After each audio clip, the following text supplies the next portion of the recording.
السلام علیکم، کیسے ہیں آپ سب؟ آج میں آپ کو بہت ہی اچھی ایک قصہ سنانے والی ہوں، تو دھیان سے سنیے گا۔ میں آج آپ کو حضور اقدس صلی اللہ کے طائف کے سفر کا قصہ سنانے والی ہوں۔ تو چلے پھر ویڈیو شروع کرتے ہیں، اور ویڈیو شروع کرنے سے پہلے جنہوں نے ابھی تک میرے چینل کو سبسکرائب نہیں کیا ہے تو جلدی سے سبسکرائب کر لیجئے اور بیل آئیکن ضرور پریس کیجئے گا۔ تو چلے ہم شروع کرتے ہیں۔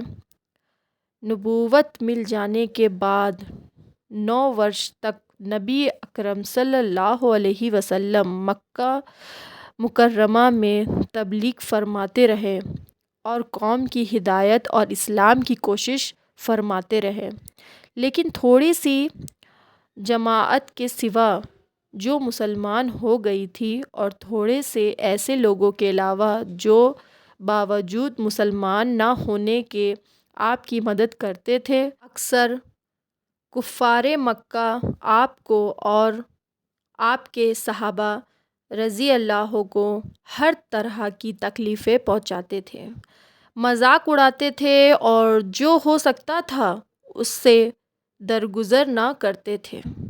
حضور صلی اللہ علیہ وسلم کے چچا ابو طالب بھی انہی نیک دل لوگوں میں تھے جو باوجود مسلمان نہ ہونے کے حضور صلی اللہ کی ہر قسم کی مدد فرماتے تھے۔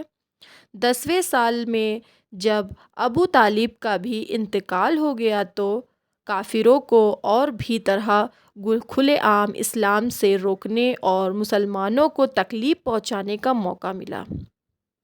حضور صلی اللہ کی اس خیال سے طائف شریف لے گئے کہ وہاں قابلہ شفیق کی بڑی جماعت ہے، اگر وہ قابلہ مسلمان ہو جائے تو مسلمانوں کو ان تکلیفوں سے نجات ملے اور دین کے پھیلانے کی بنیاد بڑھ جائے۔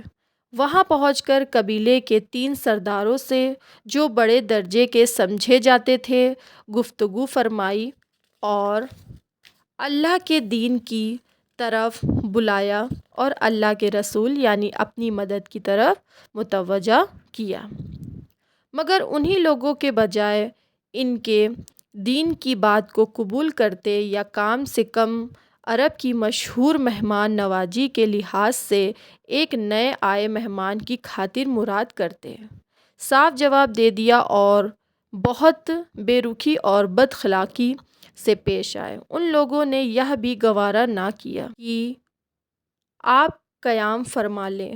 جن لوگوں کو سردار سمجھ کر بات کی تھی شریف ہوں گے اور اچھی گفتگو کریں گے۔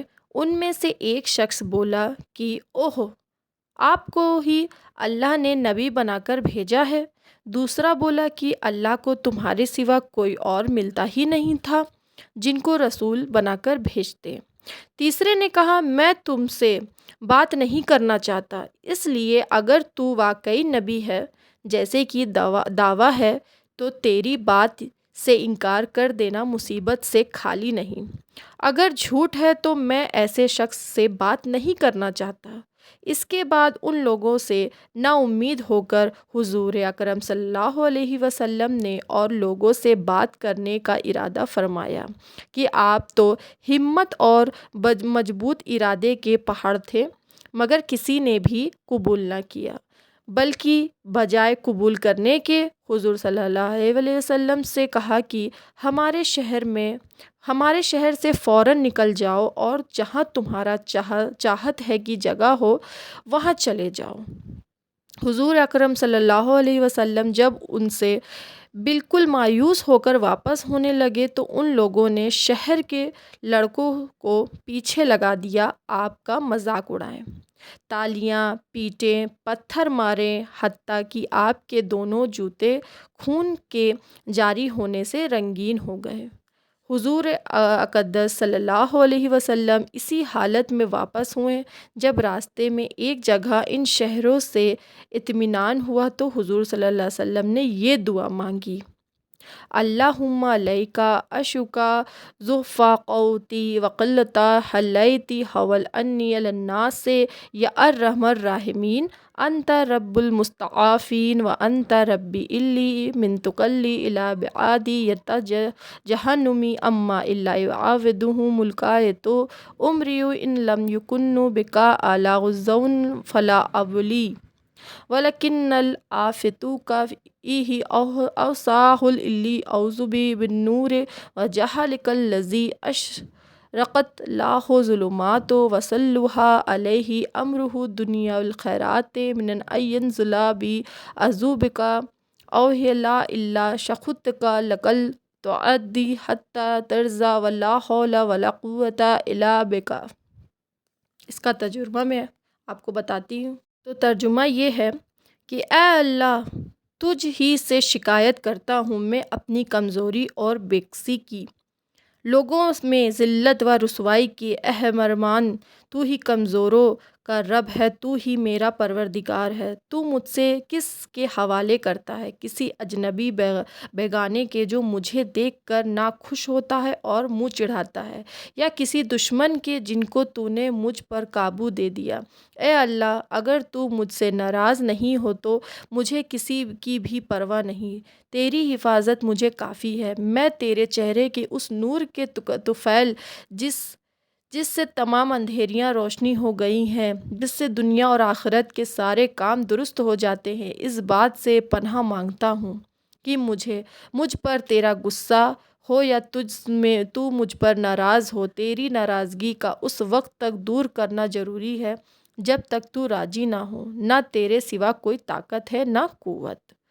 مالک الملک کی شان کمہاروں کو اس پر جوش آنا ہی تھا کہ حضرت جبرائیل علیہ السلام نے آ کر سلام کیا اور عرض کیا کہ اللہ تعالیٰ نے آپ کی قوم کی گفتگو جو آپ سے ہوئی سنی اور ان کے جوابات سنے، اور ایک فرشتے کو جس کے متعلق پہاڑوں کی خدمت آپ کے پاس بھیجا کہ آپ جو چاہیں اس کو حکم دے۔ اس کے بعد اس فرشتوں نے سلام کیا اور عرض کیا کہ جو ارشاد ہو میں اس کو پورا کروں گا۔ اگر ارشاد ہو تو دونوں طرف سے پہاڑوں کو ملا دوں جس سے یہ سب درمیان میں کچل جائیں، یا جو سزا آپ پسند فرمائے۔ حضور صلی اللہ علیہ وسلم کی رحیم و کریم ذات نے جواب دیا کہ میں اللہ سے اس کی امید رکھتا ہوں کہ اگر یہ مسلمان نہیں ہوئے تو ان کی اولاد میں سے ایسے لوگ پیدا ہوں جو اللہ کی بندگی کریں اور اس کی عبادت کریں۔